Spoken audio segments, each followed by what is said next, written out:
7 días. La actualidad semanal con perspectiva evangélica. Hola amigos, una semana más, bienvenidos a este programa de análisis de la actualidad. Les saluda Pedro Tarquis y tenemos con nosotros en esta ocasión a Daniel Ofcan, director de Protestante Digital. Muy bienvenido, Daniel.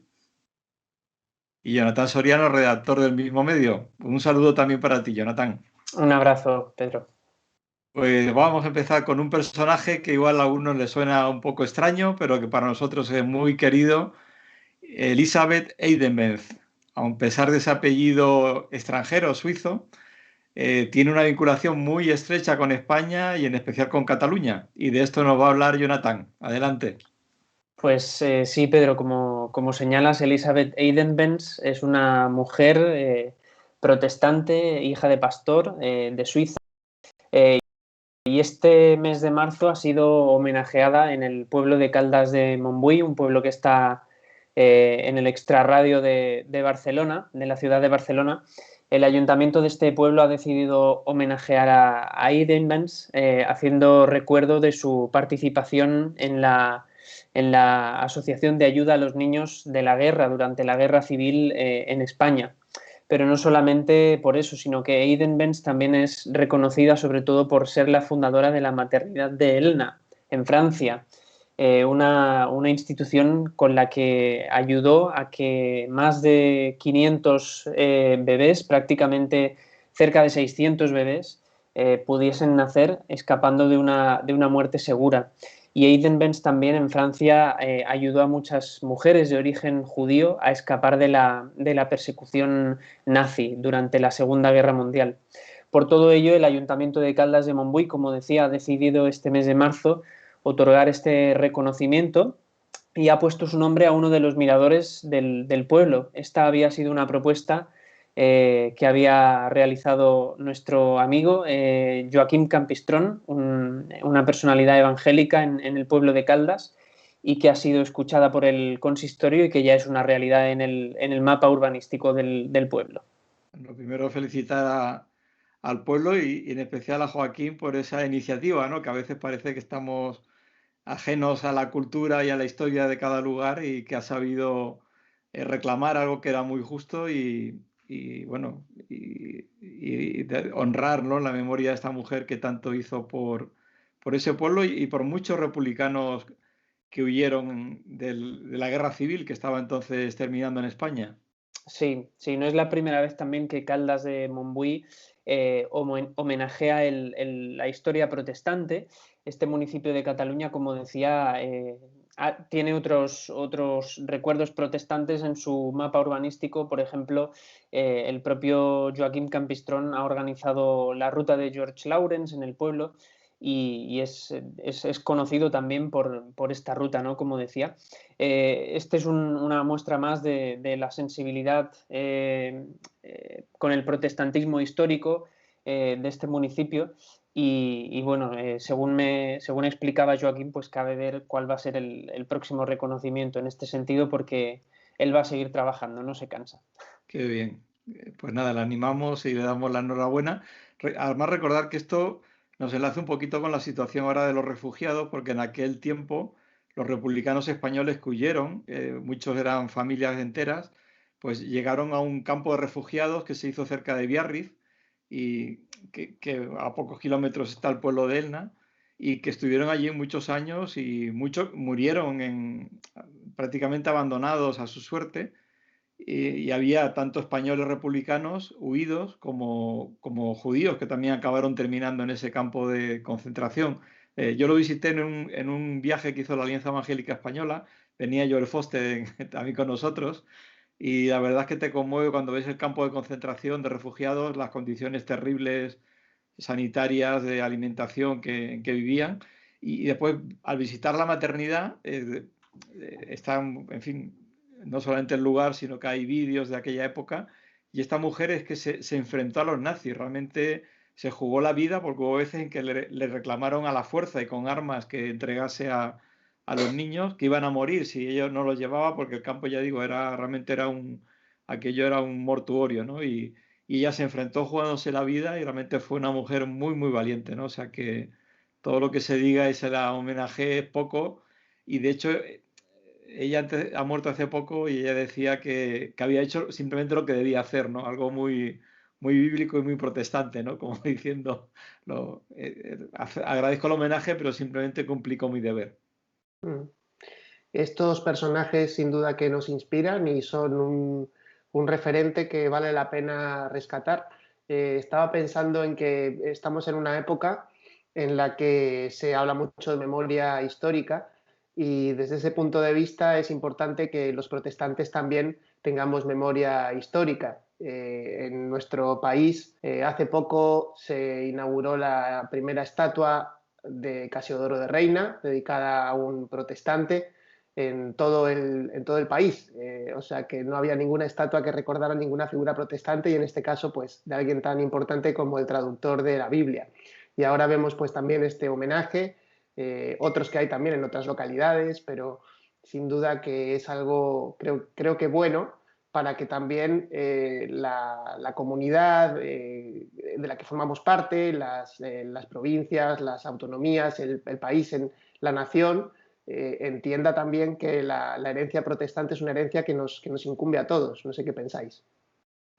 Sin duda, y me venía ahora, según hablaba la memoria del Colegio El Porvenir, ¿no? El primer colegio de coeducación mixta en toda España, que además tuvo esa historia de acoger a todos los vecinos durante la Guerra Civil cuando bombardeaban, que estaba cerca del frente, cerca de la Moncloa, ¿no? Donde estaba el frente de batalla, y que acogían los sótanos a los vecinos mientras había un bombardeo, que daba de comer, porque como tenían relación con Suiza y Alemania, pues también ayudaban a ese nivel, que ayudó a muchísima gente necesitada, muchos evangélicos, pero también gente no evangélica que estudió allí, y que además fue muy avanzado para su tiempo, porque trajo los nuevos métodos de enseñanza que no había en España todavía, porque eran Federico Flindner, que estudió medicina aquí en España, por cierto, y hizo aquí la carrera y instauró ese método moderno de estudio, entonces con un parque que todavía se mantiene en parte con especies que eran traídas para que estudiaran botánica, en fin, era algo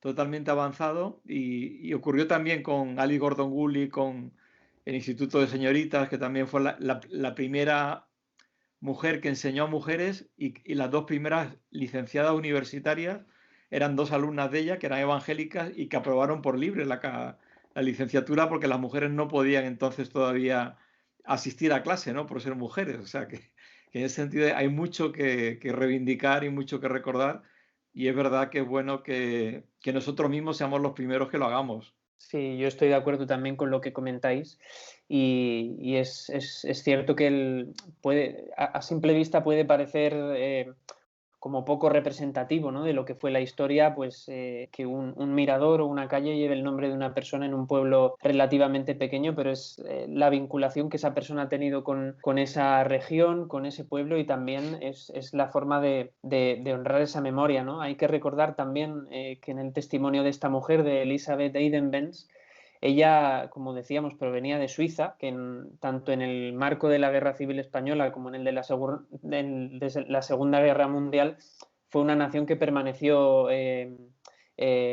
neutral, ¿no? a los conflictos y sin embargo ella se implicó atendiendo a personas que, como decía Pedro antes, estaban siendo perseguidas y que estaban sufriendo mucho, ¿no?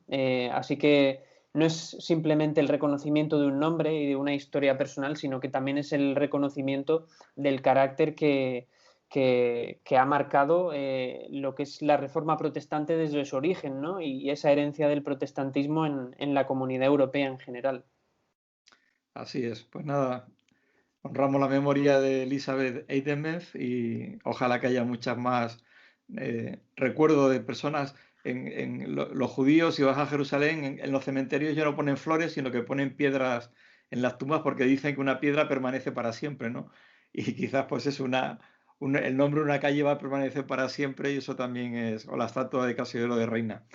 Pues pasamos a algo más actual, más reivindicativo, más también de batalla legal, que tiene que ver con Franklin Graham, el famoso, bueno, muy conocido evangelista, hijo de Billy Graham, la gran figura del evangelismo en Estados Unidos, que además dirige Samaritan Pass y la fundación de su padre, y que ha tenido un conflicto legal que nos consuela, que ha tardado 3 años en resolverse en Reino Unido, o sea que no solo en España la justicia va lenta, sino en otros países también. Sí, así es, Pedro. Hemos publicado en esta semana que la justicia británica ha dado la razón a Franklin Graham y a su asociación en el caso de la publicidad de los buses de Blackpool. Blackpool es una ciudad británica donde se estaba organizando el Festival de la Esperanza, un festival que ha recorrido pues todo el mundo, también estuvo en España hace un tiempo, y es una actividad en la que se realizan diferentes acciones para poder predicar el Evangelio. Entre las acciones masivas que se realizan está la publicidad, y se quería pues contratar publicidad para promocionar este evento en los autobuses. Sin embargo, en aquel momento, año 2018, la empresa municipal de transporte se negó a promocionar, a aceptar esta publicidad en sus vehículos, alegando que la visión de Graham sobre los temas de sexualidad pues eran discriminatorios. Por lo tanto, pues discriminándole a él y a su entidad por su perspectiva sobre este asunto. La cuestión, digamos que llegó hasta los tribunales, y ahí es donde ahora se ha dictaminado que justamente se había producido una discriminación, y lo que la justicia británica ha dictaminado es que justamente la empresa municipal de transporte no tenía potestad para poder aplicar este veto ideológico sobre Graham y sobre su campaña evangelística, dado que no tenía motivos para relacionar su visión sobre un aspecto de la sexualidad con la totalidad de su campaña. En este caso son campañas en las que se predica el Evangelio de una manera muy clara, muy directa y muy sencilla también. Y bueno, pues así se ha dictaminado ahora en la justicia británica. Especificar que realmente, vamos a decir, el problema con Franklin Graham no era el evento en sí, porque en el evento él iba a predicar, como tú dices, el mensaje del Evangelio. Lo hace de una forma clara, pero sencilla, que no iba a entrar en problemáticas de sexualidad. Era impedirle la entrada no por ese evento, sino por sus declaraciones que él ha hecho pues, como figura pública que es, pues, porque ha participado en debates y se le pidió su opinión también.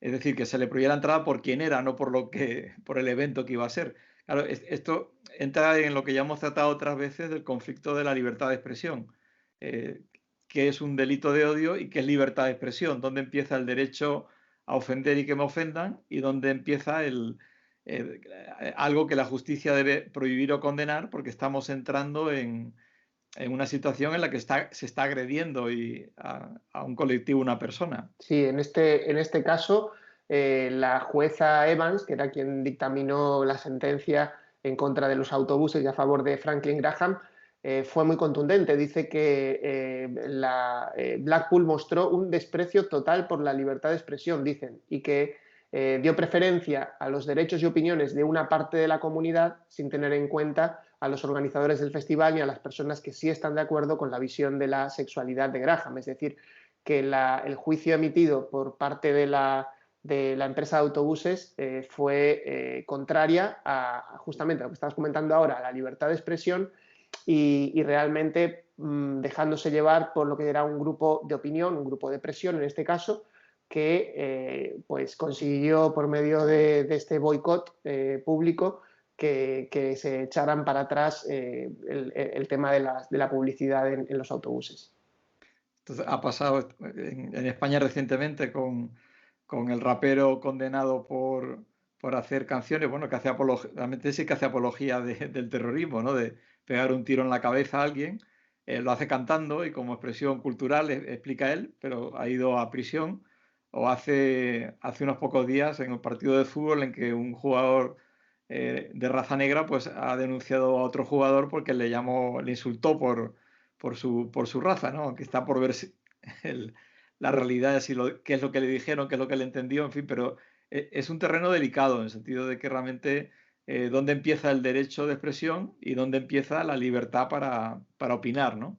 Yo entiendo que como creyentes debemos tener toda la libertad del mundo, lo que sí debemos hacer es un llamamiento, es a expresarlo dentro de esa libertad siempre con el máximo respeto a aquel que piensa distinto a nosotros, ¿no? Yo creo que vamos a empezar por aplicarnos a nosotros mismos el hecho de decir sé libre, pero sé libre con respeto al que no coincide con tu punto de vista.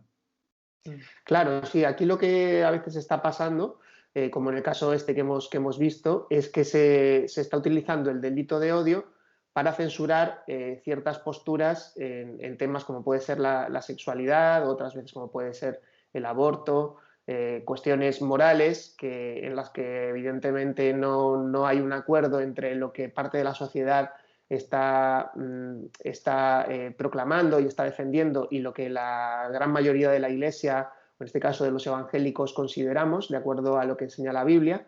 Y al producirse este choque, no se produce tanto un debate sano o un choque de ideas, sino que se produce una intención de silenciamiento. Es decir, como lo que tú estás diciendo me ofende, a pesar de que tú lo digas con respeto o simplemente son ideas que ellos consideran retrógradas y por lo tanto no pueden tener lugar en nuestra sociedad. Entonces, como se está forzando a que haya cada vez más leyes que penalicen cierto tipo de ideas que realmente no tienen por sí ser el hecho de ser dañinas, ni van explícitamente para dañar a alguien, específicamente, no estamos hablando de discriminaciones en ese sentido, pero que realmente están achicando mucho el espacio para poder incluso tener el debate que necesitaríamos en la sociedad, ¿no? Y que se supone que es lo que nos puede enriquecer como sociedad incluso. Es curioso porque en el informe de la jueza ella también habla de tolerancia, ¿no? Y hablando de libertad de expresión, pues nosotros pensamos también que es algo que tiene que ir, independientemente de todo lo demás, ligado a la tolerancia, ¿no? Eso caracteriza mucho los debates y es un poco en la línea de lo que estaba comentando ahora Daniel, el hecho de que puedan existir diferentes cosmovisiones del mundo, pero que ninguna quiera ejercer el dominio tan claro que estamos viendo ahora y sobre todo con el mismo tipo de debates, ¿no? Y siempre con estos temas, con temas de índole moral y temas que siempre tienen que ver con la sexualidad o con la familia. Eso ha sido me pareció muy característico que lo remarcase la jueza Evans, el tema de la tolerancia, ¿no? Y además ella cita, no solamente ella pertenece a un tribunal regional, por decirlo de alguna forma, ella cita, se basa en la jurisprudencia de los tribunales nacionales del Reino Unido y del Tribunal Europeo de los Derechos Humanos. O sea, al final acaba alegando al espíritu legislativo que gobierna en Europa, ¿no? Y que ha caracterizado o que se supone que tiene que caracterizar a Europa, el hecho de que diferentes cosmovisiones de la vida y del mundo puedan convivir tolerándose unas a las otras, exponiendo sus argumentos y fomentando un debate en el que la gente sienta la seguridad de poder participar, pero todo esto al final acaba dañando también esa seguridad y uno acaba volviéndose como reticente quizás a la hora de participar en el debate o siempre hay que ir cuidando las formas, ¿no? Un poco lo que José de Segovia llamaría la dictadura de lo políticamente correcto, ¿no? En algún artículo que él ha escrito. Entonces, para mí es importante también tener presente el concepto de la tolerancia cuando leemos noticias como la de esta. Sí, también quería aportar que a veces se acusa a los evangélicos de que, decía Manuel López, tocar la guitarra a una sola cuerda, ¿no? Que simplemente nos preocupa la moral o lo sexual, que realmente nos preocupa todo. De hecho, Franklin Graham tiene una ONG que hace una labor social magnífica, que es Samaritan Purse, ¿no? La bolsa del samaritano. Y yo creo que cualquier evangélico, si tenemos que hablar de justicia social, de ayuda al inmigrante, al necesitado, en fin, cualquier tema, la corrupción, claramente tenemos posturas bíblicas al respecto.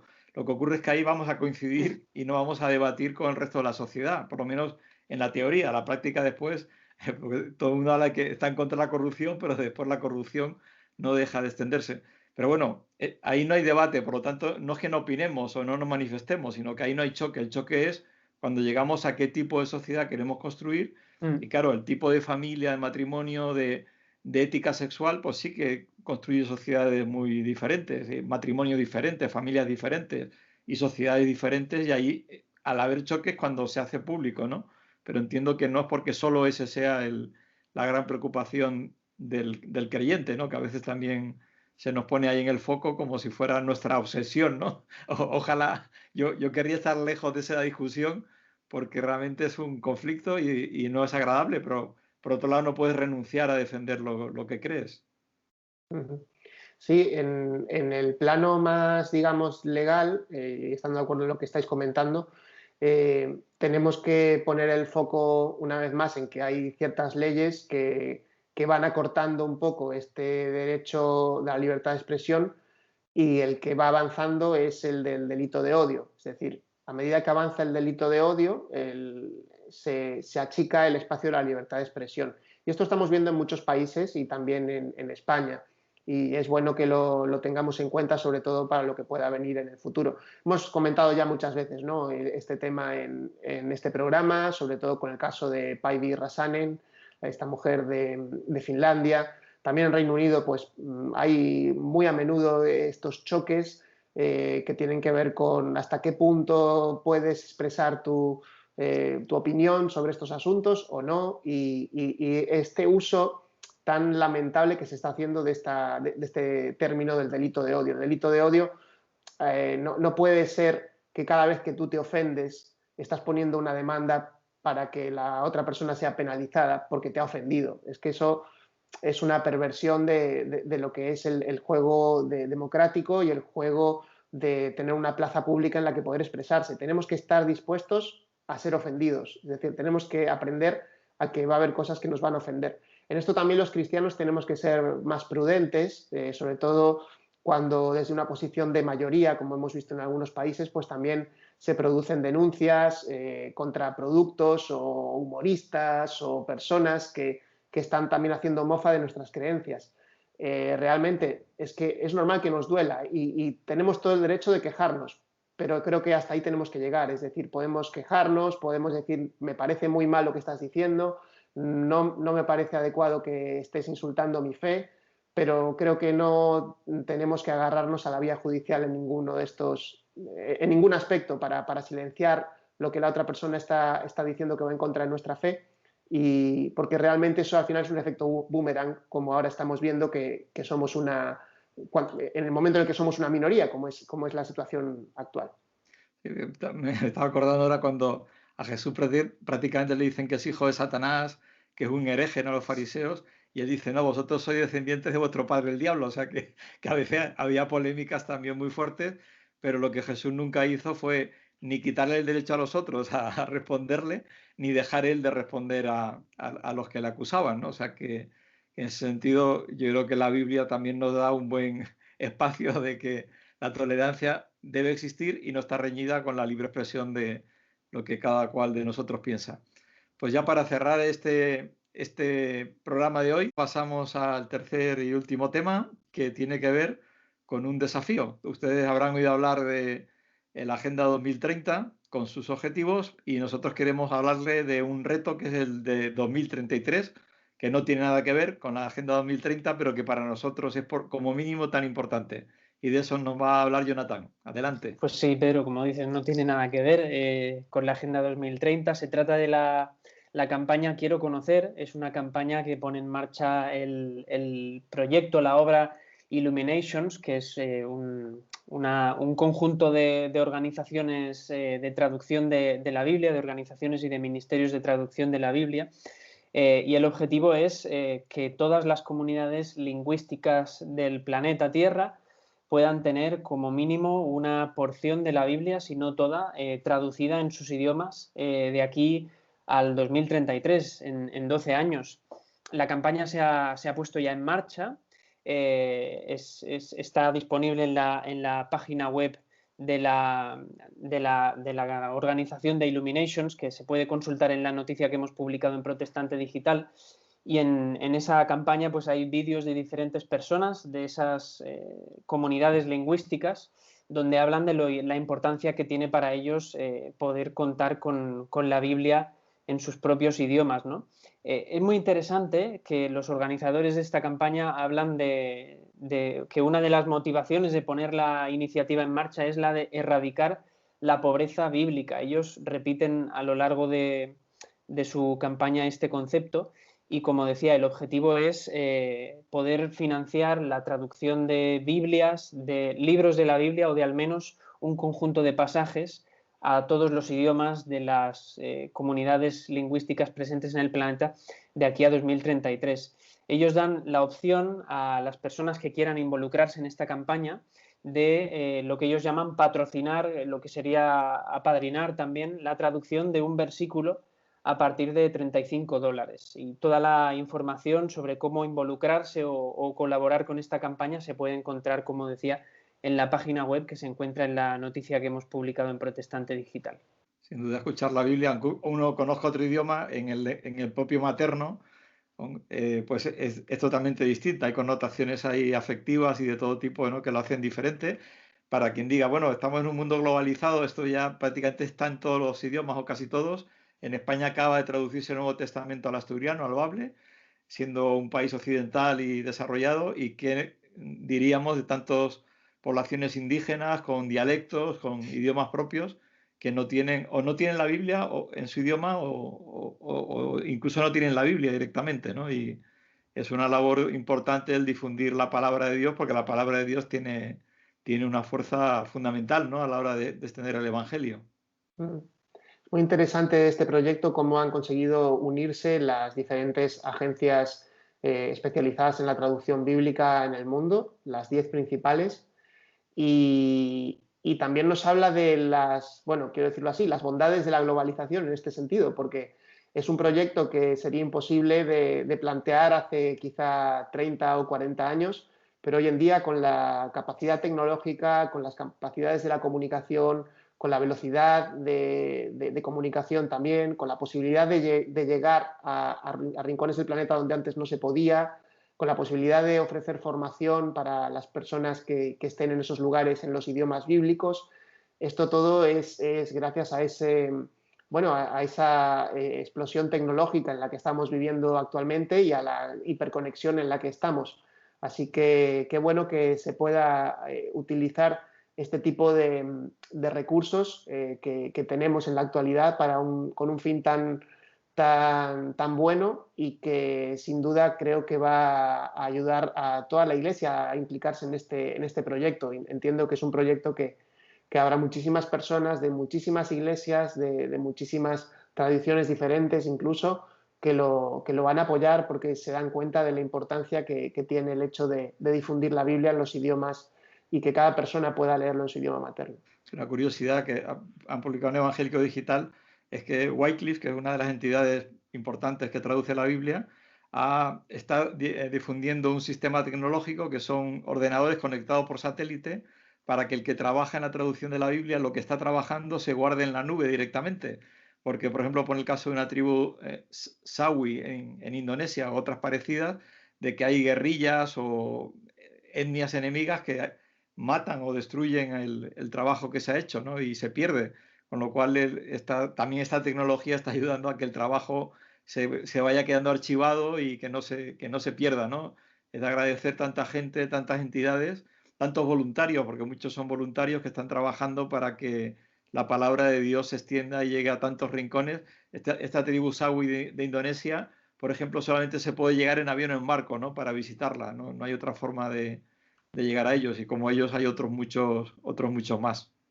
Y qué privilegio tener la Biblia. Hablabas antes de Casiodoro de Reina, Cipriano de Valera también, ¿no? Como dicen algunos, la Reina Valera no es Reina y Valera, pues el privilegio de tener una Biblia tan bien traducida, que se ha actualizado hace poco en la última revisión, y el tenerla en nuestro propio idioma, ¿no?, que es un regalo de Dios y un lujo el poder disponer de ella, y a veces no lo apreciamos por tenerlo de tanto tiempo, ¿no?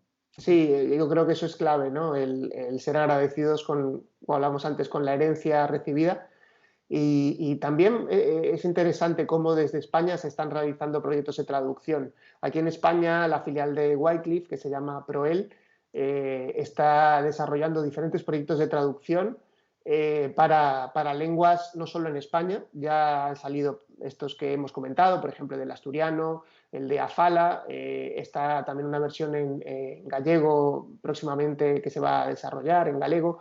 Pero también idiomas del norte de África, por ejemplo. Hay trabajos que se están haciendo para traducir y se están liderando desde España. Así que animar también a las personas que puedan estar interesadas en el ámbito de la traducción bíblica, que sepan que hay también trabajo por hacer y que se puede hacer también desde aquí, no solo colaborando de una manera económica, como nos comentaba antes Jonathan, con este proyecto, sino pues teniendo un poquito más de información sobre los proyectos que se están llevando adelante, ya sea tanto por medio de Wycliffe Proel, también Sociedad Bíblica, en fin, hay varias plataformas que lo están realizando desde España y seguro que si hay personas que están interesadas van a poder colaborar con ello. También, bueno, se ha hecho en braille y creo que en caló, en gitano, también se ha traducido, o por lo menos partes de la Biblia. Creo que sí, tengo entendido que sí también está, sí, sí. Pues nada, que la palabra de Dios no tenga límites, lo que a nosotros corresponda. Pues ha sido una alegría estar con vosotros y también con todos aquellos que nos habéis acompañado hasta aquí. Os damos las gracias, os deseamos lo mejor en medio de toda circunstancia, que la paz de Dios sobreabunde en vuestras vidas. Como decía Pablo, que seáis prosperados en todo. Que Dios os bendiga. Se despide de ustedes Pedro Tarquis.